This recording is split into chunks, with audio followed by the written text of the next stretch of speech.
I'm trying to live in the moment. We gotta live in the moment. Yeah. So yung mga pare ko, ngayong umaga po ay papasok po tayo sa ating trabaho, guys. Yung bago tayo pumasok, dahil sa alas 9 pa naman ang ating pasok, kain muna yung kape, magtinapay. Yeah, kape po tayo, guys. So yung tinapay ko po ay panti ko, nabibili lang po siya sa halagang 5 pesos.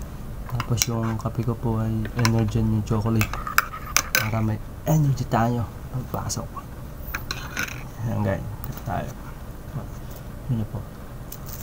Ang ano niya, marami po siyang laman na mga nyug. Tikman natin guys kung talagang pwede siyang isaw-saw sa kape.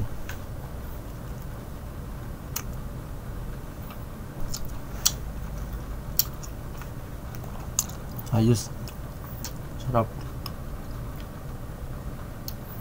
Yung bago kayo pumasok sa trabaho, guys, kailangan may laman yung sikmura nyo. Kumain kayo ng kanin o tinapay, basta meron po laman yung sikmura nyo.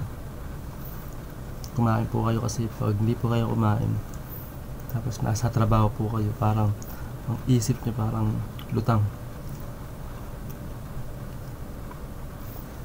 Harap guys.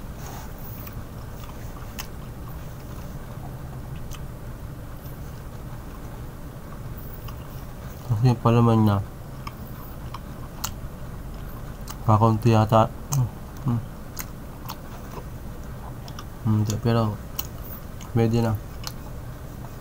Mahalaga meron lang tayong makain at may laman yung ating sikmura. Ayan guys, sabayan nyo ako kumain o magkape.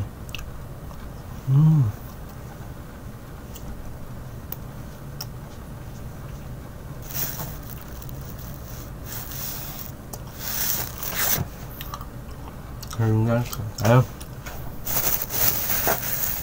Yung binili ko po tinapay guys, mga 3 piraso.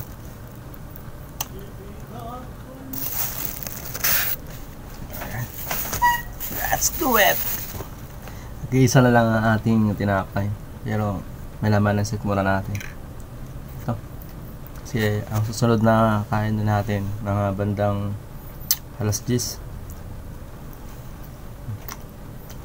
Pero meron tayong break time na 1 oras. Ang break po natin yung mga bandang alauna. Balik natin mga alas 2.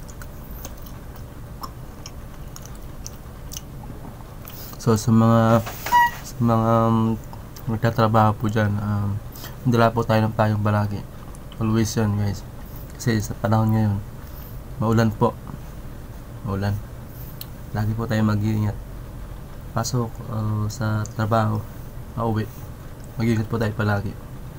Stay safe, stay healthy.